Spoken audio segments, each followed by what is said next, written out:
Election transmission में दोबारा खुशामदीद। और अब जो हमारी ट्रांसमिशन का जो सिलसिला शुरू हो रहा है, इसमें आपके साथ सिर्फ पाकिस्तान की सियासत के नहीं बल्कि शोबिज़ के भी कुछ अहम स्टार जो हैं वो हमें ज्वाइन करेंगे और हम कल जो इलेक्शन होने वाला है उसके बारे में बात करेंगे और ख़ास तौर पे इस एक नुक्ते पे कि वोट की अहमियत क्या है और हर बालिग पाकिस्तानी को वोट क्यों डालना चाहिए। तो हमारे साथ मौजूद हैं आपके जाने पहचाने शाजिब खानज़ादा साहब, शहजाद इकबाल साहब, सुहेल वड़ैच साहब, महबल सरफराज साहिबा, जनाब सलीम साफ़ी साहब, शहजाद रॉय साहब, और उनके साथ जो कुर्सी खाली है इस पर थोड़ी देर में जलवा अफरोज़ होंगे एहसन खान साहब। और इससे पहले कि मैं इनसे कुछ सवालात का सिलसिला शुरू करूं, हमारी इस मैराथन ट्रांसमिशन में एक मैराथन रनर जो है वो आप जानते हैं कौन है, मोहम्मद जुनैद, और वो आपको बताएंगे कि उन्होंने कुछ हाल ही में कुछ पोल्स हुए हैं, तो उन पोल्स की डिटेल आपको बताएंगे मैराथन रनर मोहम्मद जुनैद साहब। भागते भागते बताओ। आमद मीर साहब, बहुत शुक्रिया आपका मैराथन का हवाला देने का भी, लेकिन ये जियो की नशरियात भी वाकई एक मैराथन है जो शुरू हुई है और उसके बाद अब तक जारी है और इंतखाबात के दिन और उसके बाद भी जारी रहेगी। हामिद मीर साहब ने बड़ा अच्छा इशारा दिया सर्वेस का। पाकिस्तान में बहुत ही अरसे से सर्वेस किए जा रहे हैं और मुख्तलिफ़ किस्म की राय सामने आती है, लोग पुरजोश होते हैं, एक्साइटमेंट का इजहार करते हैं जब सर्वे का नतीजा सामने आता है, लेकिन कई तरह के एतराज़ात भी उठाए जाते हैं। क्या सर्वे ठीक तरीके से किए गए हैं, नहीं, क्या इन पर भरोसा किया जा सकता है, नहीं। तो इसके लिए आप सबके सामने तफसील रखना ज़रूरी है कि ये तारीख़ में बहुत पीछे जाती है बात, और 1936 में इस बात को मौसर तरीके से इस्टेब्लिश किया गया था। अमेरिका में जॉर्ज गैलप, जिनके नाम पर गैलप सर्वे कंपनी कायम की गई थी, वो बहुत बड़े शुमारियात के माहिर थे, स्टैटिस्टिशियन थे। और उससे पहले ये सूरत हाल थी अमेरिका में, बड़े अखबारात अमेरिका के सर्वेस किया करते थे अपने अखबारात के ज़रिए से सवालनामे शामिल करके, और लाखों की तादाद में वो लोगों से राय हासिल करते थे, लेकिन वो सर्वेस कभी भी हकीकत के करीब तर नहीं आ सके। जॉर्ज गैलप साहब ने ये मंसूबा पेश किया और उन्होंने अपनी शुमारियाती अहलियत को सामने रखते हुए इस बात का दावा किया कि वो साइंटिफिक तरीके से, साइंसी तरीके से एक फार्मूले के ऊपर अमल करते हुए एक सैंपल के ज़रिए से सर्वे सामने लाएंगे, और उन्होंने ये दावा किया कि वो हकीकत के करीब तर होगा, लोगों की असल राय जानने में मदद मिलेगी और वो इसको मुमकिन कर दिखाएंगे। और 1936 के जो अमेरिका के इंतखाबात थे उसके ज़रिए से उन्होंने इसको मुमकिन करके दिखाया भी। और पाकिस्तान में एजाज शफी गिलानी जो गैलप पाकिस्तान के मुंतज़िम हैं, उनके मुताबिक 1988 से ऑनवर्ड्स, 1988 से अब तक जितने भी सर्वेज़ किए गए हैं, पोल्स किए गए हैं, वो बहुत ज़्यादा हकीकत के करीब तर होते हैं। इसमें एतराज़ात और सवालात उठते रहते हैं, उसका जवाब भी आपको इसी ट्रांसमिशन में दिया जाएगा। लेकिन पाकिस्तान में हालिया इंतखाबात से पहले, 2024 के इंतखाबात से पहले 2023 से अब तक जो सर्वे किए गए हैं उसका एक जायज़ा हम आपको दिखाएंगे जियो न्यूज़ इलेक्शन हेडक्वार्टर्स में मौजूद इस इंटरैक्टिव स्क्रीन पर, जो बहुत दिलचस्प हैं। और शायद आप घर बैठे अक्सर जो बात सोच रहे होते हैं, ज़रूरी नहीं कि उसका हकीकत से ताल्लुक़ भी हो, और उसी के लिए सर्वे किए जाते हैं। एक सर्वे हम इस वक्त आपके सामने रखते हैं, और ये जो सर्वेज़ हैं गैलप, इप्सॉस और IRIS की तरफ से मुनाकिद किए गए हैं, जिसका नतीजा यहाँ पर सामने मौजूद है। ये सर्वे आप देख सकते हैं कि मार्च 2023 और दिसंबर 2023 और फिर जनवरी के अवाइल तक की मालूमात इसमें इकट्ठी की गई है, और बताया गया है कि पाकिस्तान तहरीक इंसाफ और मुस्लिम लीग नून किस तरह से मुख्तलिफ मौक़ों पर लीड करती रही हैं, किस तरह उनके हक़ में राय आमा ऊपर और नीचे जाती रही है। तो आप देख सकते हैं कि यहाँ पर लिखा गया है कि एक मुस्तकिल जो गिरावट थी तहरीक इंसाफ की पॉपुलैरिटी में, और इसी तरह मुस्लिम लीग नून की जो पॉपुलैरिटी है उसमें बतदरीज इजाफा होता जा रहा था। तो तहरीक इंसाफ के हवाले से जो राय का इजहार किया गया उसका नतीजा आप देख सकते हैं कि वो 45% से राय आती हुई 34% तक गिर चुकी थी। इसी तरह मुस्लिम लीग नून के हक़ में राय आमा जो बहुत कम थी, और यहाँ पर ये कौमी असम्बली के इंतखाबात के लिए सवाल पूछा गया था, तो 24% से वो 32% तक आ चुकी है। इसी तरह दीगर पार्टीज़ का नतीजा भी आपके सामने है। आगे हम बढ़ेंगे और आपके सामने रखेंगे। देखिए इसमें जो नतीजा सामने आ रहा है जी, जुनैद साहब,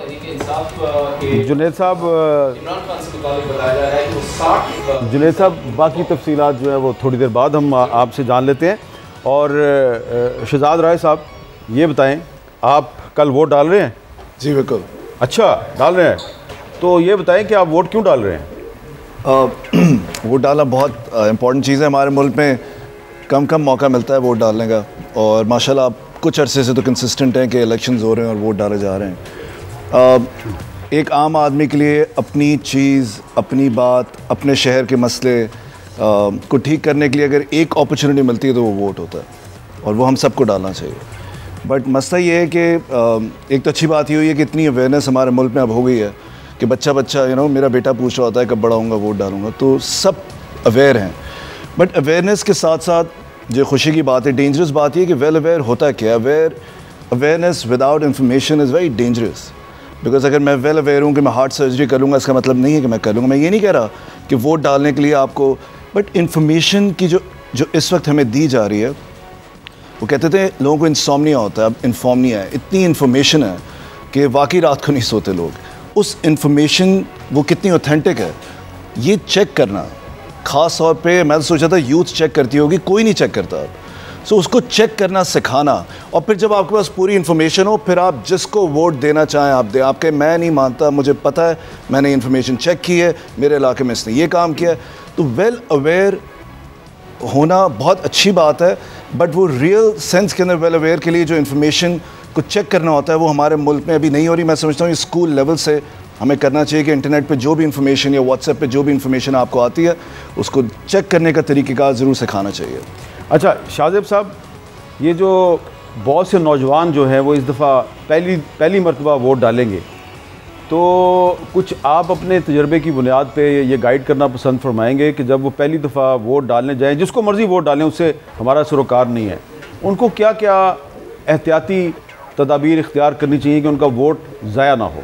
ये ज़ाहिर जो प्रिकॉशंस है और सबको पता है कि आपने जो वोट डालना है तो आपको अपना नुमाइंदा पता होना चाहिए कि आप किसको वोट डालने जा रहे हैं, और आपने उसी पर मोहर लगानी है। बाकी हमने देखा कि बहुत सारी मिस इन्फॉर्मेशन फैलाई जा रही है सोशल मीडिया पर कि आप किसी दूसरे कैंडिडेट पर कट्टा लगा दें, ऐसा आपने कोई काम नहीं करना है। आपको पता होना चाहिए आप किसको वोट डालने जा रहे हैं, आपने वही काम करना है। और मैं देख रहा हूँ बहुत सोशल मीडिया पर इस हवाले से कैंपेन हो रही है। शहजाद ने बात बहुत अहम की है हामिद मीर साहब के, इस वक्त जो मसला हो गया है मुल्क में, पहले ये होता था कि लोग आपसे पूछते नज़र आते थे कि क्या हो रहा है, क्या मामला नहीं हो रहा, और फिर उसमें अपना ओपिनियन देते थे। अब बाकायदा तौर पर बहस हो रही होती है और आपको बताना पड़ रहा होता है कि नहीं, ये बयान जिसको आप मुंसलिक कर रहे हैं किसी इंसान से, उसने नहीं दिया है, आप जाकर चेक तो कर लें वो बयान कहाँ है। मगर वो बताते नहीं, हमने तो सोशल मीडिया पर देखा था कि फ़लाँ ने ये बात कर दी है। आपको आपके मुतालिक बताया जा रहा होगा कि नहीं आपने तो ये बात की थी। जब आप कहेंगे भाई कहाँ की थी, दिखा तो दो, तो वो कहेंगे नहीं हमने तो कहीं पढ़ा था कि आपने ये बात की थी। नहीं भाई, मेरा मुँह से बोलते हुए तो दिखा दो। तो ये जो इन्फॉर्मेशन का तसलसल है वो इतना बुरा है कि जो बुरी इन्फॉर्मेशन है कि जिसके लिए शहजाद बिल्कुल ठीक कह रहे हैं कि इसका कोई तदारुक होना चाहिए पाकिस्तान। और ये इम्पोर्टेंट इसलिए क्योंकि शहजाद साहब 2018 में मेरे ख्याल से 20 साल के हुए होंगे तो पहला वोट कास्ट किया होगा, अब अपना दूसरा वोट कास्ट करेंगे, फिर भी इतने वेल इन्फॉर्म्ड है। किसको कास्ट करेंगे ये भी इनसे पूछिए। फिर भी इतने वेल इन्फॉर्म्ड है जिंदगी का दूसरा वोट, क्योंकि अभी हुए नहीं। साहब पूछ रहे किसको कास्ट करूँगा, तो मैं कह रहा था कि ये हम पिछली 2013 में मैं आपके साथ, प्लीज़ आप ना बताएं। हाँ वो बताया था तो आपको नोटिस आ गया था। अच्छा, तो ये शहजाद इकबाल साहब इस दफ़ा आपको भी खतरा पड़ सकता है। शहजाद इकबाल साहब ने आपकी उम्र के हवाले से जो बात की है, मेरा ख्याल है ये भी डिसइंफॉर्मेशन है। हाँ सर, ये मैंने सुप्रीम कोर्ट से स्टे लिया वैसे 16 की बजाय। अच्छा सावी साहब ये बताएं कि ये इलेक्शन से एक दिन पहले बम धमाके हुए हैं, हाफिज अब्दुल्ला साहब पहले भी कादराना हमले में बच गए थे, आज फिर उन पर फायरिंग हुई है। ये जो वाक़यात हैं, क्या इनका मकसद भी वोटर को डिस्करेज करना है कि वो कल पोलिंग स्टेशन पर ना जाए? देखिए हामिद मीर साहब, आप बेहतर जानते हैं कि जो TTA है अफ़गानिस्तान की या TTP है, वो तो जमहूरियत को कुफ्र समझते हैं और वोट डालने के अमल के वो हक़ में नहीं हैं। तो अगरचे इस मरतबा TTP ने एक बयान जारी किया था और उसमें उन्होंने कहा था कि हमारा असल टारगेट वो पाकिस्तान के अवाम या सियासतदान नहीं है और हम इलेक्शन के अमल में कोई खलल नहीं डालेंगे, लेकिन उसके साथ साथ उन्हीं के व्हाट्सएप ग्रुपों पे और उनके सोशल मीडिया पे इलेक्शन के ख़िलाफ़ कैंपेन भी हो रही है। दूसरा, जो बलूचिस्तान में बलूच मिलिटेंट हैं तो वो भी इस अमल को सबूताज करना चाहेंगे और इससे पहले भी उन्होंने कोशिश की और आज भी कोशिश, अभी किसी ने ज़िम्मेदारी तो कबूल नहीं की है। इसी तरह अगर दाइश का इस रीजन में प्रेजेंस है तो दाइश भी जमहूरियत को कुफर समझती है और उसके निशाने पे मज़हबी जमातें भी हैं, और सबसे ज़्यादा उनकी तरफ से थ्रेट मौलाना फजलुर रहमान साहब को है और फिर दीगर दीनी लीडरों को है।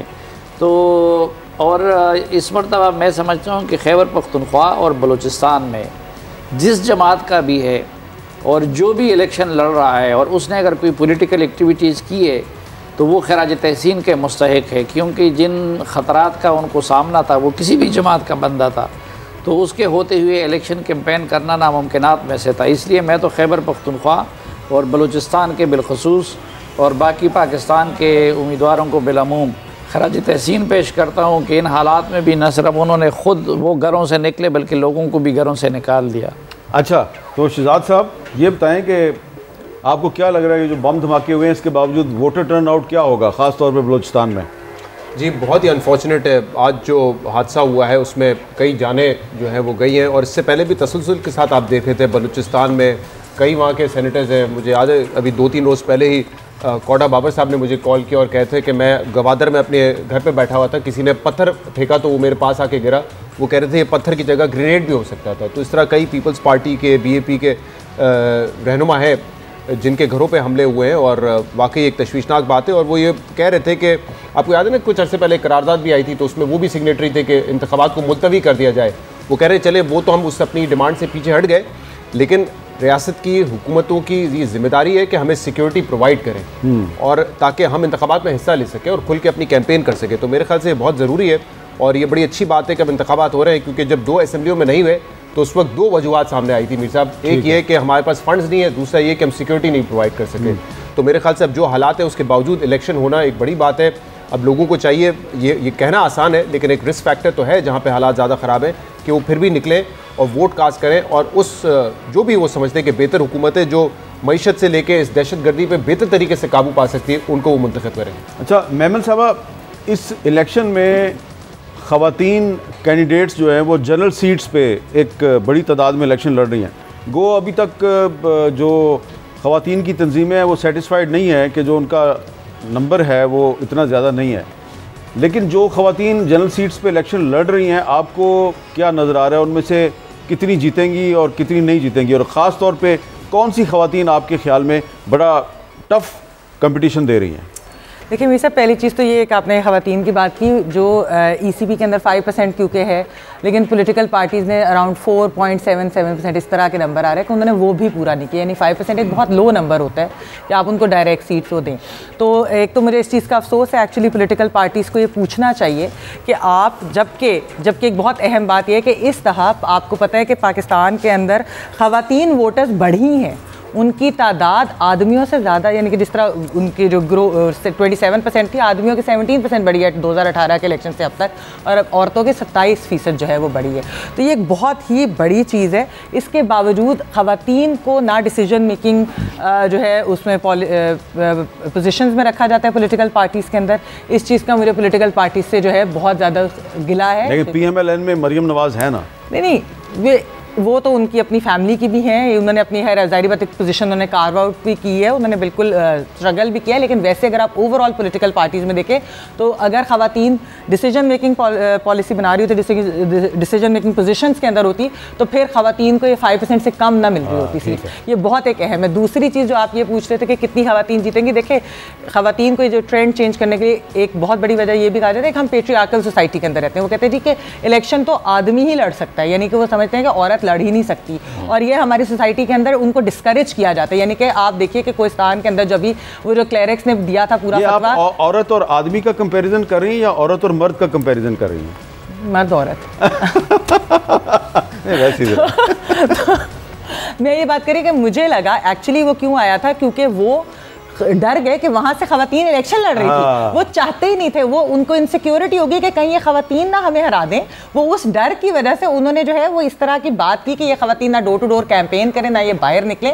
हालांकि ये ख़वातीन का क्या, उसका दीन से लेना देना कुछ भी नहीं है। तो ये जो चीज़ें मेरे ख्याल में ख़वातीन जो हैं, अगर आप उनको इनकरेज करें, पॉलिटिकल पार्टीज़ उनको सपोर्ट करें तो बिल्कुल वो जीतेंगी। लेकिन यहाँ पर ये होता है कि उनको ऐसी सीट्स कई दफ़ा दी जाती हैं कि वो कमज़ोर सीट्स होती है, कि लगता है कि हमने हारना तो अच्छा हम जो है खाना पूरी करके इनको जो है। मैंने अभी आपको सिर्फ एक इन्फॉर्मेशन देनी है, बहुत बड़ी इंपॉर्टेंट इन्फॉर्मेशन है कि आपसे सिर्फ 2 कुर्सियां छोड़ के एहसन खान साहब जो है वो हमें ज्वाइन कर चुके हैं। अस्सलाम वालेकुम जी। अस्सलाम वालेकुम। तो एहसन खान साहब थोड़ा लेट हो गए। मैं समझा आप कह रहे हैं कि कल इलेक्शन पोस्टपोन ये कैसी बात कर रहे हैं आप? की ख्वाहिश देखें अब क्या है। नहीं ऐसी बात नहीं। मैं भी आपसे भी सवाल करता हूँ, लेकिन सुहेल बड़ाई साहब सिर्फ गर्क में की जा सकती है। आपसे मैं यही सवाल करना चाहता हूँ कि आप का क्या एनालिसिस है कि ये जो ख़वातीन जनरल सीटों पे इलेक्शन लड़ रही हैं, कौमी असम्बली भी और सूबाई असम्बली में भी बहुत सी सीटों पे इलेक्शन लड़ रही हैं, तो बड़े बड़े कंपटीशन कहाँ पे हैं? ख़वातीन और मर्द कहीं पे हमने देखा है कि खातून कैंडिडेट का मुकाबला खातून कैंडिडेट से भी है, तो थोड़ा सा इस बारे में बताएं हमें। जी, हाफिजाबाद में है, अलीशा मेहदी हसन है और दूसरी तरफ सायरा तारड़ है। ये बड़ा अहम मुकाबला है। हाँ। दूसरी तरफ हम देखते हैं कि लाहौर में भी ख़वातीन तहरीक इंसाफ ने खड़ी की हैं, आलिया हमज़ा खड़ी की है, यास्मीन राशिद खड़ी की है, तो उसकी वजूहात जो भी हों, लेकिन ये बड़ा खुशाइंद है। और दूसरी तरफ दुनिया भर की जो जमहूरियत है उसमें कोशिश ये की जाती है कि जो कमज़ोर तबकात हैं या ऐसे तबकात हैं जिनको आपने आगे लाना है, तो उनको आप सेफ़ सीट्स पे देते हैं।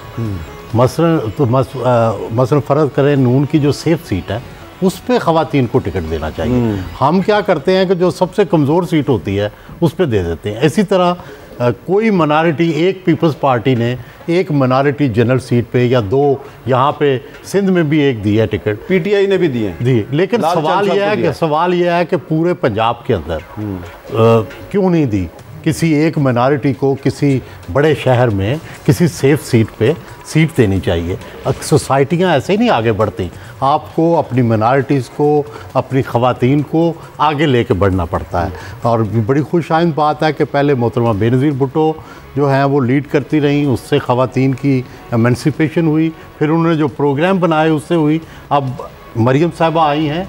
इसी तरह पीटीआई के अंदर भी ख़वातीन को आगे आना चाहिए, ग्रो करना चाहिए। और इसी तरह जो बाकी पार्टियां हैं और ख़ासकर मज़हबी जमातों को भी अपनी सोच और तर्ज़ फ़िक्र में तब्दीली लानी चाहिए। ये जो जमात इस्लामी का शोबा ख़वातीन अलग है, जमीयत उलमा इस्लाम वाले, लेकिन जमात इस्लामी ने लाहौर में कौमी असम्बली पे एक खातून को जनरल सीट पे खड़ा किया। जी, मैं गुजारिश तो कर लूँ, मैं ये कहता हूँ कि मेन स्ट्रीम में लाएं। हाँ। जब आपने उनको नेशनल असम्बली में लेके जाना है, इसी तरह जो दूसरी मजहबी जमातें हैं, मसलन मौलाना फजलुर रहमान है, अब वो नेशनल पार्टी बन चुके हैं, बलूचिस्तान है, पंजाब में भी हैं, तो उनको भी चाहिए कि अपनी ख़वातीन को आगे लाएं। जी, एहसन साहब से मैं ज़रा एक नहीं, ये ख़वातीन के हवाले से मैं एक बात ज़रा ANP का भी अगर तस्करा हो जाए, क्यों वो भी, एक तो ये कि अवामी नेशनल पार्टी ने बेनज़ीर भुट्टो साहबा से भी पहले एक वक्त में बेगम नसीम साहबा ने लीड किया था, और दूसरा इस सूबाई इलेक्शन में 3 जनरल नशिस्तों पे उन्होंने ख़वातीन को टिकट दिए हैं, चतराल से भी, पेशावर से। अच्छा, अब हमें गौर खान साहब जो हैं पाकिस्तान तहरीक इंसाफ के चेयरमैन, वो भी ज्वाइन कर रहे हैं,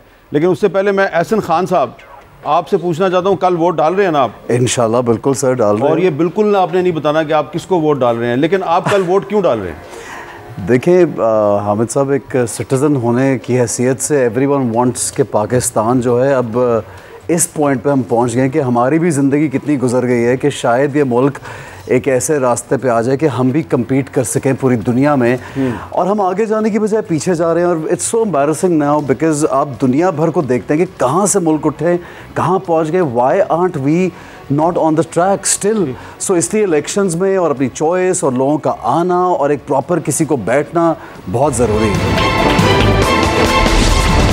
जियो की इलेक्शन ट्रांसमिशन में दोबारा खुशामदेद। अच्छा जी, गौर खान साहब ने हमें ज्वाइन कर लिया। अस्सलाम वालेकुम गौर खान साहब। वालेकुम सलाम मीर साहब। बहुत बहुत शुक्रिया, आप इतने बिज़ी टाइम में से आपने हमें कुछ लम्हात निकाल के दिए। तो अभी हम बात ये कर रहे हैं कि जो बड़ी पॉलिटिकल पार्टीज़ हैं उन्होंने बहुत सी ख़वातीन को भी जनरल सीटों पे खड़ा किया है, और जो गैर मुस्लिम कैंडिडेट हैं उनको भी खड़ा किया है। तो थोड़ा सा आप अपनी पार्टी के बताएंगे कि आपकी तरफ से बहुत सी ख़वातीन को कौमी और सूबाई असम्बली की नशस्तों पे खड़ा किया गया है, आपकी तरजीह क्या थी? सिर्फ इसलिए खड़ा किया कि आपके पास वहाँ पे कैंडिडेट नहीं थे, या कुछ आपने सोच समझ के ख़वातीन को की हौसला अफजाई के लिए उनको टिकट दिए? नहीं, थैंक यू मीर साहब। बेसिकली हम औरतों की बड़ा बिलीव करते हैं कि उनकी पार्टिसिपेशन होनी चाहिए और डेमोक्रेसी ऐसी ही चलती है कि वुमेन को भी इतनी पार्टिसिपेशन होनी चाहिए जिस तरह के मेन के पास है। लेकिन हुआ यह था बेसिकली कि इनिशियली जब हमने टिकट अलॉट कर लिए थे तो हमने 5% मद्देनज़र रखा हुआ था कि 5% रिप्रेजेंटेशन मस्ट है सेक्शन 106 में, तो उसको बढ़ा करके हमने 10% उनको कर दिया हुआ था। लेकिन बाद में हमसे सिंबल ले लिया गया, तो इसलिए दूसरी किस्म की डिसीजन लिया गया कि जहाँ से औरतों की पार्टिसिपेशन होनी थी। लेकिन इसका एक आंसर रहा है, जिस तरह इस वक्त हमारे 14 ऐसे MNAs और MPAs है जो जेल से इलेक्शन लड़ रहे थे, तो औरतें भी बहुत पार्टिसिपेट करना चाह रही थी और हम ज़्यादा से ज़्यादा यूथ और पॉलिटिकल वर्कर और वुमेन को सीट देना चाह रहे थे। लेकिन हुआ ये कि गुज़श्ता 6-7 महीनों में जिस तरीके से औरतों को ट्रीट किया गया, जिस तरीके से उनको उठाया गया, जिस तरीके से उनको जेल में रखा गया, जिस तरीके से फ्रीडम ऑफ एक्सप्रेशन का एक्सरसाइज किया गया, इवन वुमेन के लिए जिनके लिए हमारे क्रिमिनल प्रोसीजर कोड के मुताबिक सारे जराइम जो है वो अवेलेबल है, लेकिन उनको भी बार बार जेल में रखा गया। तो हमने जिस वक्त औरतों को ये ऑफर कर दिया कि आप इलेक्शन लड़े, तो बड़े सारे हमारे ऐसी औरतें थीं जिनकी फैमिली ने ये फील कर लिया कि ये बड़ी एम्बेरसमेंट होगी इस वक्त कि हमें भी वो प्रोटेक्शन नहीं मिलेगी। तो ये भी एक आंसर है कि अगर आप वुमेन की इंकरेजमेंट चाहते हैं, लेकिन एट द सेम टाइम उनको ऐसे ट्रीट करें जिस तरह हमारे वुमेन को ट्रीट किया गया, तो इसकी वजह से भी बड़ी डिस्करेजमेंट हुई। आल्दो हमसे सिंबल जिस वक्त लिया गया तो हम बाउंड नहीं थे कि हम 5% वुमेन की सीट फिल कर लें, लेकिन फिर भी हम चाह रहे थे कि वो इलेक्शन लड़े। लेकिन उनकी डिस्करेजमेंट सिर्फ जो उनकी ट्रीटमेंट है इसकी वजह से होनी चाहिए। इसके लिए भी इकदाम करने चाहिए ताकि वुमेन को अगर आपने इनकरेज करना है इस प्रोसेस में, तो इसकी जनरल सीट पे यस इस वजह से नहीं होनी चाहिए कि आप उस जगह से उनको लड़वाए जहां से आप सीट निकाल नहीं सकते, बल्कि उन जगहों से भी। और हमने जो टिकटें अभी भी दी है, चाहे वो डॉक्टर साहिबा की सीट है, चाहे आलिया हमजा की सीट है, लेकिन वो हमने इसलिए नहीं दी, हमने उनको बड़े स्ट्रांग मद मुकाबिल के मुकाबले में हमने उनको टिकटें दी हैं। जी सुहेल बड़ाई साहब, कोई सवाल करना चाहते हैं आप? जी बैरिस्टर साहब, हम ये जानना चाहते हैं कि जब से आप चेयरमैन बने हैं हमें ये नज़र आ रहा है कि आपकी पॉलिसी में थोड़ी तब्दीली आई है। ज़ाहिर है ये आपने इमरान खान साहब से मशवरा करके ही तब्दीली की होगी। हम ये जानना चाहते हैं कि इस तब्दीली की क्या वजह है और क्या ये आगे किसी पॉलिटिकल रिकन्सिलिएशन तक पहुँचेगा? बड़ाई साहब, होने तो ऐसी ही चाहिए, तब्दीली कोई नहीं आई है। पहले भी खान साहब का यही विजन है और जिस तरफ आप इशारा कर रहे हैं वो इशारा कर रहे हैं, तो वो मैं आपको इतना ही बता सकता हूं क्योंकि पहले भी खान साहब कह चुके हैं कि मुल्क भी हमारा, फौज भी हमारी, और मैं तो हमेशा से ये कहता चला आ रहा हूँ कि ये क्लैश ऑफ टाइटन ख़त्म होनी चाहिए, सीज़ फायर होनी चाहिए। मुल्क की खातिर, डेमोक्रेसी की खातिर, इकानमी की खातिर हमें आगे बढ़ना चाहिए, अपना सारा कुछ भूलना चाहिए, एक स्टेप बैक होना चाहिए, लेकिन लेट्स मूव फॉरवर्ड। लेकिन आपने देखा इवन अप अंटिल नाउ, जब इलेक्शन प्रोसेस में हमारे प्रपोजर सिकंदर को रोका गया, नॉमिनेशन फॉर्म में भी फारी आई, हम जिस वक्त आगे बढ़ते गए तो हमने बड़ी मुश्किलात देखी, लेकिन डिस्पाइट ऑल की इतनी हमने सख्तियां बर्दाश्त की। मैंने इवन लास्ट टाइम भी ये स्टेटमेंट दी थी अपने पॉलिटिकल वर्कर को, सपोर्टर को, कि आप पुरअमन रहे, आप तहम्मुल का मुजाहिरा करें, आप इस प्रोसेस से बाहर ना निकले, बॉयकॉट की तरफ हम नहीं गए। तो हम तो कोशिश यही कर रहे हैं कि हालात बेहतरी की तरफ जाए, लेकिन अगर आप एक पार्टी को रोक रहे हैं और उसको इंटायरली पॉलिटिकल प्रोसेस से निकाल रहे हैं, उसकी लीडरशिप को आप इन हाइडिंग पे मजबूर करते हैं और उनको जेलों में रख लेते हैं, उनकी औरतों को भी आप इस तरह की ट्रीट करते हैं। फिर अभी कल जो एक डेमोक्रेटिक प्रोसेस है और आवाम को अपना हक राय दही इस्तेमाल करने चाहिए, जिसके हक में होना चाहिए, वो भी free and fair and transparent होने चाहिए। अगर उस पर प्रोसेस में भी आप मुश्किलात लोगों के लिए करें, मैं आपको आज ही बता रहा हूँ, मुझे बुनेर के हाथ में अभी NA10 में इस वक्त में मौजूद हूँ, मुझे आज इंफॉर्मेशन आई है कि जिन लोगों ने ट्रेनिंग कर दी थी उनके प्रोसेस में कैंसिल किया गया, लोगों को लिया गया जो प्रिजाइडिंग अफसर और असिस्टेंट प्रिजाइडिंग अफसर है, कम तादाद में लिए गए होंगे, वो प्राइवेट स्कूलों के उस्ताद, वो टीचर्स है। अदरवाइज सेक्शन 53 और रूल 48 के मुताबिक कोई बंदा जो सरकारी मुलाजिम नहीं है वो ना प्रिजाइडिंग अफसर बन सकता है, ना असिस्टेंट प्रिजाइडिंग अफसर बन सकता है। तो ये एक बड़ा क्रिटिकल इलेक्शन है। अगर ये प्रोसेस अच्छी तरीके से हम आगे बढ़े तो ये पॉलिटिकल मुफाहिमत बिल्कुल होनी चाहिए, बढ़ना इस तरह चाहिए ताकि इकानमी बचे, डेमोक्रेसी बचे, तीसरी कुव्वतों को कोई मौका ना मिले और हम आगे बढ़े। हम तो कोशिश यही कर रहे हैं। जी शाहज़ेब खानज़ाद साहब। गोरखा साहब, ज़ाहिर है अब आगे जाके जब इलेक्शन हो जाएगा और मामला आगे बढ़ेंगे, इस वक्त आपके जो चेयरमैन हैं, साबिक चेयरमैन, उनको ज़ाहिर 3 केसेस में एक ही हफ्ते के अंदर अंदर सज़ाएँ हुई, जिस पर आपने भरपूर तनकीद की है। बहुत सारे लीगल एक्सपर्ट्स पर सवाल भी उठा रहे हैं, कमेंटेटर सवाल उठा रहे हैं, मगर आगे जाके और केसेस हैं उनके ऊपर। तो मामला आप तय करेंगे कैसे? जैसे सुहेल बड़ाई साहब कह रहे थे, आपकी एक बड़ी रिकन्सिलिएटरी टोन है, आप पार्टी को नज़र आता है कि आगे इस तरीके से बढ़ाना चाहते हैं कि जो मामला कन्फ्रंटेशन का उससे आगे बढ़ा जाए। मगर आपने एक स्टेटमेंट दिया, उसके थोड़ी देर बाद इमरान खान साहब का इकोनॉमिस्ट में आर्टिकल आ गया। मगर इलेक्शन तक ये बातें समझ में आती, इलेक्शन के बाद आपकी क्या स्ट्रैटेजी होगी कि वो केसेस भी फिर वर्कर्स के हवाले से भी एक रास्ता निकालें? नहीं, हमारी जो स्ट्रेटेजी पहले से है, जो खान साहब की वही पॉलिसी में आगे कैरी ऑन कर रहा हूँ, जिसका मैं बार बार इजहार कर रहा हूँ, जो पहले भी कह चुके हैं कि हम तो किसी सूरत तशद्दुद नहीं चाहते। खान साहब ने रैली कॉल अप की है, जब उनको पता चला कि मेरे लोग मुतशद्दिद हो सकते हैं, रैली कॉल अप की, जब उसको पता हो कि मेरी रैली भी तशद्दुद हो सकता है, तो हम चाहते हैं तशद्दुद अब ख़त्म हो, ये सीज फायर, हम आगे की तरफ बढ़े। हमारे कारकुनान जब आएंगे और हम अगर जो भी हमारी प्रेजेंटेशन अवाम हम पे एतमाद करेगी, जो हम समझते हैं कि इंशाअल्लाह ताला हमारे पास 2/3 मेजॉरिटी आएगी, लेकिन जिस तरीके से हम आगे बढ़ेंगे तो आगे भी जब अब इलेक्शन के बाद भी हमारी यही पॉलिसी होगी और यही कोशिश होगी कि हम आगे की तरफ बढ़ सके और चल सके। एक बड़ा अहम सवाल है, वो कल से सलीम साबी साहब उठा रहे हैं कि जो तरीके इंसाफ के जो हिमायत याफ्ता आज़ाद उम्मीदवार हैं आपके समेत, अगर वो जीत जाते हैं तो फिर उनका मुस्तकबिल क्या होगा? बेहतर है कि सलीम साबी साहब खुद वो सवाल करें बैरिस्टर साहब से। नहीं, मैं एक तो वो बैरिस्टर साहब अस्सलाम वालेकुम, एक तो वो सवाल करना चाहूँगा वालेकुम सलाम जी, कि इसको आप किस तरह इंश्योर कराएंगे कि जो आपके उम्मीदवार हैं वो कामयाबी के बाद आपसे मुंसलिक रहें और किसी और पार्टी में ना जा सकें? जी देखिए, हम तो कोशिश यही कर रहे थे कि 859 सीटें और हमारे इस वक्त 815 नुमाइंदे जो है वो इलेक्शन लड़ रहे हैं, और सुप्रीम हाई कोर्ट का डिसीजन हमारे हक में था और सुप्रीम कोर्ट का डिसीजन 11 बजे आया था। उससे पहले हमें आज़ाद निशानात अलाट कर दिए गए थे। तो आप बिल्कुल सही फरमा रहे हैं कि वो जो इंस्ट्रक्शन डायरेक्शन पॉलिटिकल पार्टीज़ के हैं, वो इस किस्म के कैंडिडेट पे रूटीन में जिनको कहते हैं कि आज़ाद नुमाइंदगान है, आज़ाद उम्मीदवार है, आज़ाद MPAs उन पर लागू नहीं होता। लेकिन हम ये समझते हैं कि ये वो कैंडिडेट है जिनके नॉमिनेशन पेपर जो फाइल हुए थे, उन्होंने नॉमिनेशन पेपर में भी ये लिखा हुआ था, उनके नॉमिनेशन पेपर में भी है कि ये PTI से बिलोंग करते और इनको PTI की सपोर्ट हासिल है और ये हमारे साथ सख्त वक्त में रहे हैं। तो हमें उन पर उम्मीद है कि इंशाअल्लाह ताला ये आइंदा भी हमें ज्वाइन करेंगे, किसी और तरफ नहीं जाएंगे। दूसरी तरफ ये कि पब्लिक सेंटिमेंट भी एक बड़ी चीज़ है, वो भी लोग नहीं चाहते आइंदा कि लोग एक पार्टी से मुंतखब होकर जस्ट राइट आफ्टर 10 डेज एक और पार्टी को चेंज कर दे। ये लोग हमारे सपोर्ट से इलेक्शन में आए और हमें उम्मीद है इंशाअल्लाह ताला कि हमें ज्वाइन करके ही हम आगे बढ़ेंगे और अगर अल्लाह ने चाहा तो हुकूमत भी बनाएंगे इंशाअल्लाह। तो फॉलोअप क्वेश्चन भी है। अच्छा बैरिस्टर साहब, एक सवाल मेरा ये था कि ये सियासी मुफाहमत तो हम सब की एक ख्वाहिश है और होनी भी चाहिए और मुल्क की भी ज़रूरत है, लेकिन माजी में जब भी बात की जाती थी सियासतदानों के आपस में बैठने की तो खान साहब कहते थे कि मैं इन चोरों और डाकुओं के साथ नहीं बैठता। अब कल मरियम नवाज़ साहबा ने भी एक ऑफ़र की है और पिछले दिनों जब स्टूडेंट से खिताब के दौरान आर्मी चीफ से सवाल किया गया सियासतदानों को आपस में बिठाने के लिए, तो उन्होंने कहा कि ये हमारा काम नहीं है, सियासतदानों को ख़ुद चाहिए कि वो आपस में बैठे और कोई लाएअमल निकाले। तो क्या आपकी जमात अब पीपल्स पार्टी और मुस्लिम लीग नून के साथ बैठने के लिए तैयार है कि कोई रोड मैप बनाए मुफाहमत का? सलीम साहब देखिए, हमारा पहले दिन से ही ऐसा नहीं था कि डायलॉग नहीं होने चाहिए, बैठना नहीं चाहिए। 1 पॉइंट एजेंडा के आगे जब हम बढ़ रहे थे, हुकूमत डिज़ाल्व हुई, जिसके बाद ये सारे इश्यूज क्रॉप अप हो गए, तो हम उस वक्त भी कह रहे थे कि जिसके साथ भी बैठना हुआ हम बैठने को तैयार है ताकि इलेक्शन फ्री फेयर ट्रांसपेरेंट हो जाए।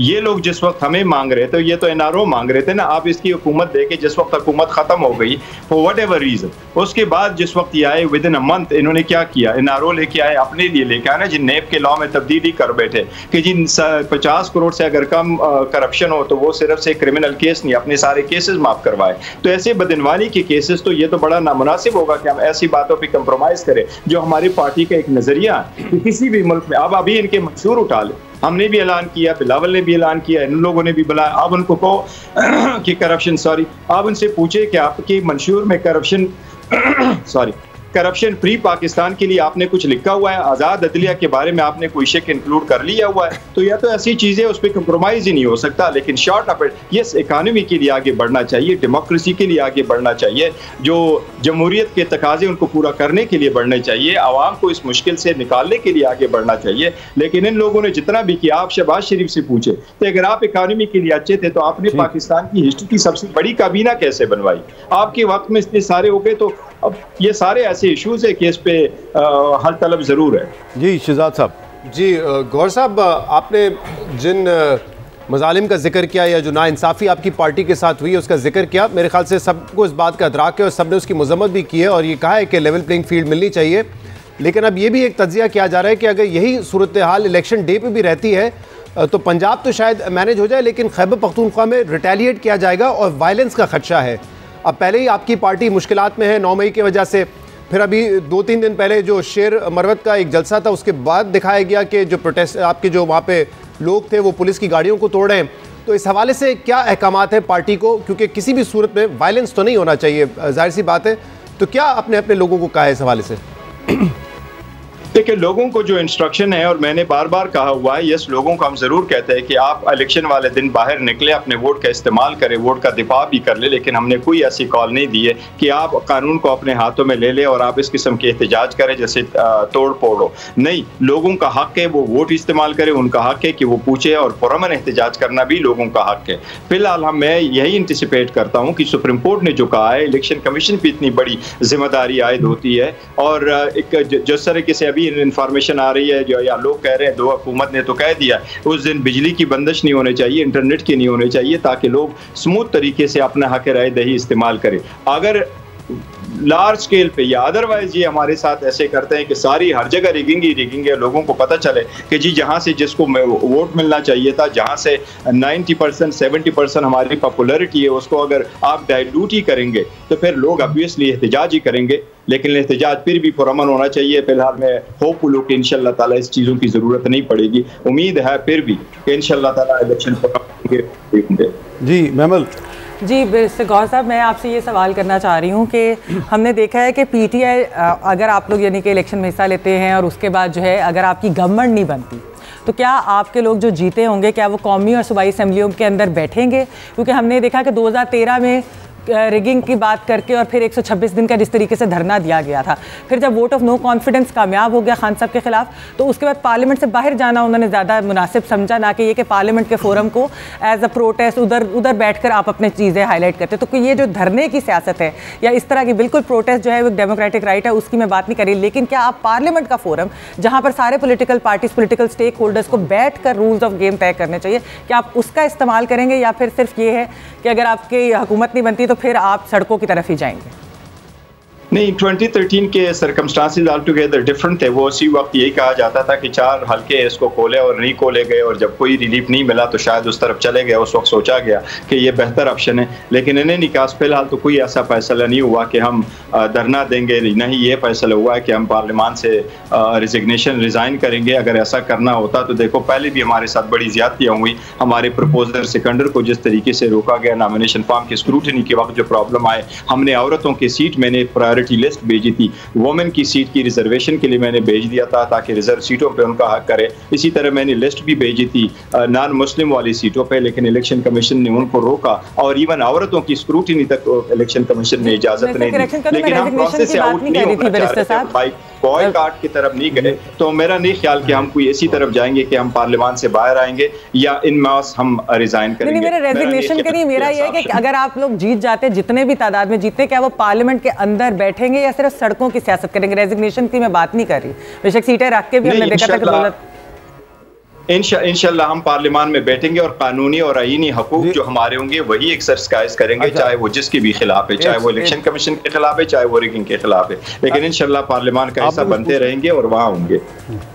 सुहेल वड़ाइक साहब एक सवाल और पूछना चाह रहे हैं। बैरिस्टर साहब, आप तो लगता है कि हमारा जो आपका बैकग्राउंड है और जिस तरह की आप बातें करते हैं, बड़ी डेमोक्रेटिक बातें करते हैं, आइन से जुड़े हुए लगते हैं, कानून के बालातर। पीटीआई से गलतियां हुई, मीडिया से ज़्यादतियां हुई, पॉलिटिकल पार्टी से ज़्यादतियां हुई, आइन की खिलाफ वर्जियाँ हुई। क्या आप पीटीआई इलेक्शन से पहले ये समझती है कि उससे कुछ गलतियां हुई और उसका मदावा हम आइंदा करेंगे? सुहेल साहब, बात यह है कि देखिए एक पॉलिटिकल पार्टी है, जब आप हुकूमत में होते हैं तो कोई भी गलतियां तो हो जाती है, अगर गलती हुई होगी तो हुई होगी और गलतियां हो भी जाती है। लेकिन देखिए जिस तरीके से पीटीआई को ट्रीट किया गया, इसकी लीडरशिप को ट्रीट किया गया, हमारे कप्तान इमरान अहमद खान नियाजी साहब को जिस तरीके से ट्रीट किया गया, जिस तरीके से उसके खिलाफ केसेस चलवाए गए, जिस तरीके से हमारे वोमेन को जिस तरीके से ट्रीट किया गया, तो ये तो अनप्रेसिडेंटिंग किस्म का है। हमने कोई ऐसा जुर्म नहीं किया। हम तो सुप्रीम कोर्ट पहले से जा चुके चुके हैं कि आप कमीशन बनाए। पहले से ही हम कंडेम कर चुके हैं कि किसी ने कोई जुर्म किया तो बेशक कानून के मुताबिक सिविलियन ट्रिब्यूनल में उनके लिए आप सजाएं दे दे, लेकिन इस तरह इन मास एक पार्टी को इंटायर सिस्टम से आउट करना, 70% पॉपुलरिटी, आप खुद भी मेरा ख्याल है कि आप सारे लोग जो वहाँ बैठे हुए हैं वो आप एडमिट कर रहे होंगे कि हमारी इतनी बड़ी पॉपुलरिटी है। ऐसी पार्टी को किसी सूरत इस किस्म की ट्रीट नहीं करनी चाहिए। तो करनी ये चाहिए कि लेट्स सारी चीज़ों को सेट बैक असाइड करके फ्यूचर के लिए, इसलिए मेरे मंशूर में हमने डाला हुआ ट्रुथ एंड रिकंसिलिएशन कमीशन, आगे की तरफ बढ़ने का यही एक जवाब है कि आगे बढ़े। एक मुख्तसर सवाल गौर साहब, आज इलेक्शन कमीशन का ये फैसला आ गया है कि जो आज़ाद उम्मीदवार जीतेंगे वो पीटीआई में तो शामिल नहीं हो सकते क्योंकि उस पार्टी को सिंबल नहीं दिया गया है। तो अब आपका क्या प्लान है? कोई और ऐसी पार्टी को ज्वाइन करेंगे जिसके पास सिंबल भी हो और गालिबन नशिस्त भी हो कौमी असेंबली में, ताकि आप अपनी रिजर्व सीट्स बचा सकें? और कौन सी पार्टी ऐसी है जिसके साथ आप इस तरह का अलायंस बना सकते हैं?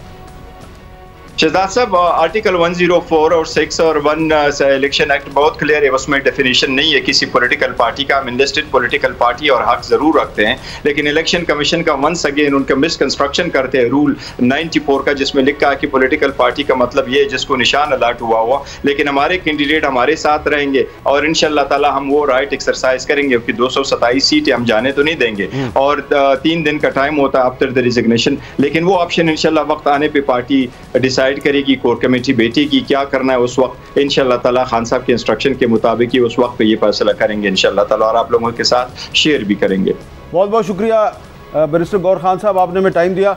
एहसन खान साहब, आपने उनकी गुफ्तगू सुनी, ज़रूरी नहीं कि आप उनकी गुफ्तगू करें।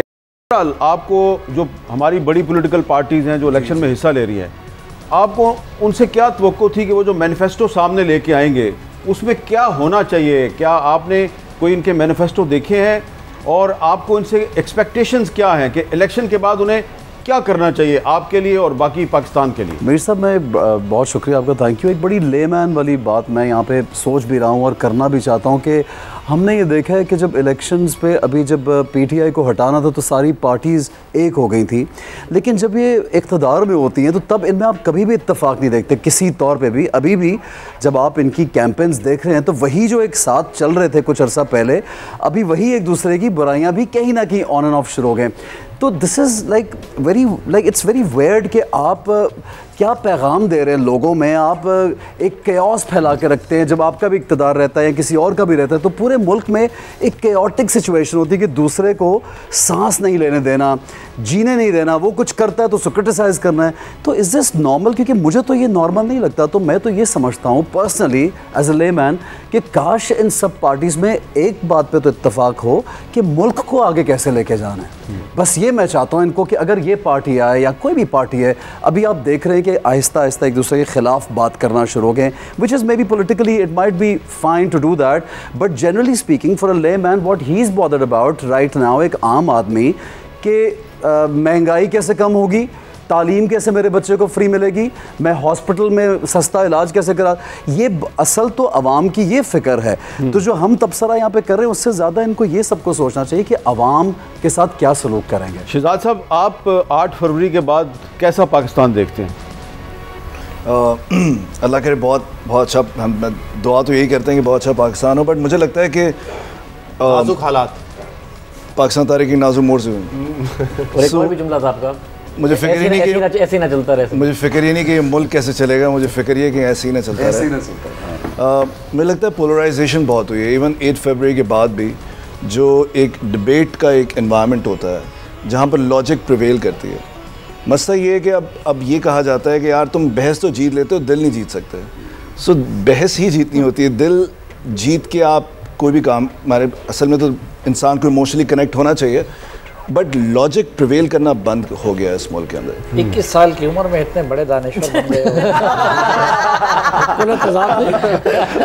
शहजाद, मुझे रिक्वेस्ट आ रही है कि आपके साथ सेल्फी। तो मैं कह रहा हूँ ये जो हम कहते हैं ना, मैंने लोगों को ये कहते हुए सुना है कि हम यार टॉलरेट कर लेते हैं घर के अंदर, यार ये डिबेट हो रही है बट मैं आप बर्दाश्त क्यों करते हैं? आप को एग्जिस्ट करें भाई, बर्दाश्त करने वाली क्या बात है? डिसएग्रीमेंट ही हो रहा है आपका किसी के साथ भी। बट साथ साथ मैं एक बात कहना चाहता हूँ, जो वुमेन एम्पावरमेंट की उन्होंने बात की थी, इलेक्शन में सारी पॉलिटिकल पार्टीज़ की डिबेट चल रही होती, बट मैं समझता हूँ ये जो इद्दत का डिसीजन आया है, जुडिशरी की रिस्पेक्ट करनी चाहिए, बट ये हमारी ख़वातीन को हेल्प नहीं करेगा ये डिसीजन। तो मैं समझता हूँ ये कुछ चीज़ें हैं जिस पर हमें, इसका कोई पॉलिटिकल पार्टी को सपोर्ट करने का उससे ताल्लुक़ नहीं है, बट एक ऐसा डिसीजन है जो हमारा इंटरेस्टिंग बात यह है कि जब पीटीआई की गवर्नमेंट थी तो उसके बहुत से मिनिस्टर्स ओपनली औरत मार्च की मुखालफत करते थे। इमरान खान साहब human rights commission of Pakistan को कहते थे कि ये फॉरेन एजेंडे पे काम करती है।